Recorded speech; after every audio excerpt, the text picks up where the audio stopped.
सांसद जी, ये तरविंदर सिंह साहब जिन्होंने राहुल गांधी जी के लिए ऐसा बोला, ये संजय गायकवाड़ जो कि शिंदे गुट के शिवसेना के विधायक हैं जिन्होंने 11 लाख का इनाम रख दिया, या फिर रवनीत सिंह बिट्टू जो कि कांग्रेस से ही बीजेपी में आए हैं, उन्होंने आतंकी कह दिया, इन तीनों के खिलाफ आपकी पार्टी क्या करेगी?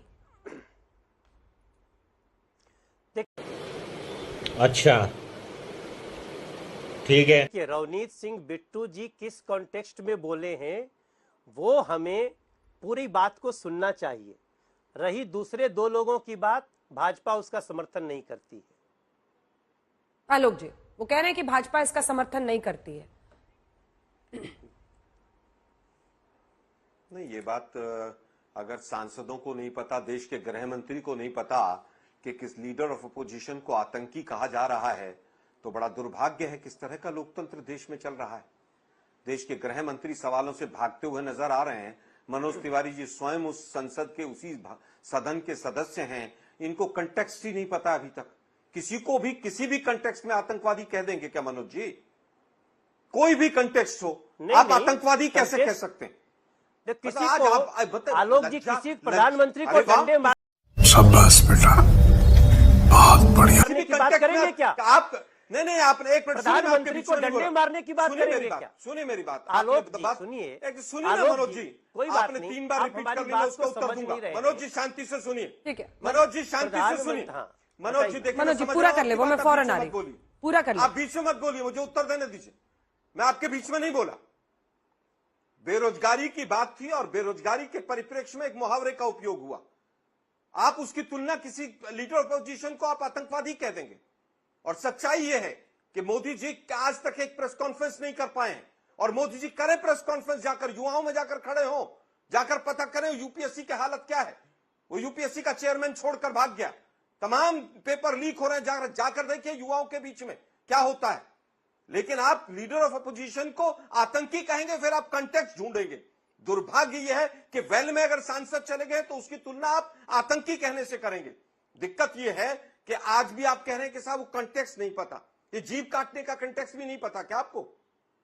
आपने अपने जो 2 लोग हैं उनको तो बचाने का प्रयास किया। मतलब एक यहां पर एक बददिमाग व्यक्ति एआईसीसी के बाहर आकर, 1 मिनट रुकिए जरा शांति से, आप लोगों ने एडीआर की रिपोर्ट पढ़ी है। 600 गुना हेट क्राइम और हेट स्पीच बढ़ गए।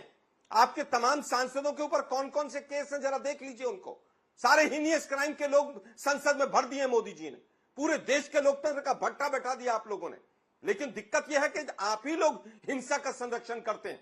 मोनू मानेसर जैसे गुंडों को पकड़ने के लिए जब वहां पर राजस्थान की पुलिस जाती है तो आप लोग वहां पर राजस्थान की पुलिस के ऊपर केस कर देते हैं।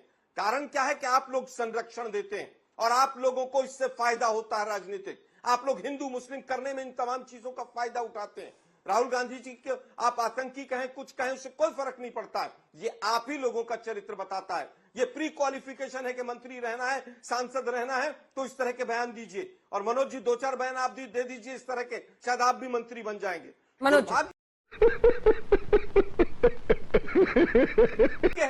कि आज भी इस तरह के बयानों की निंदा करने की हिम्मत नहीं हो रही है इन लोगों की, शर्म नहीं आ रही है इन लोगों को।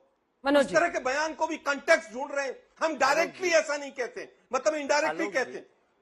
इसी तरह के हेट स्पीचेस ने हमारे 3 बड़े लीडर्स की जान ली।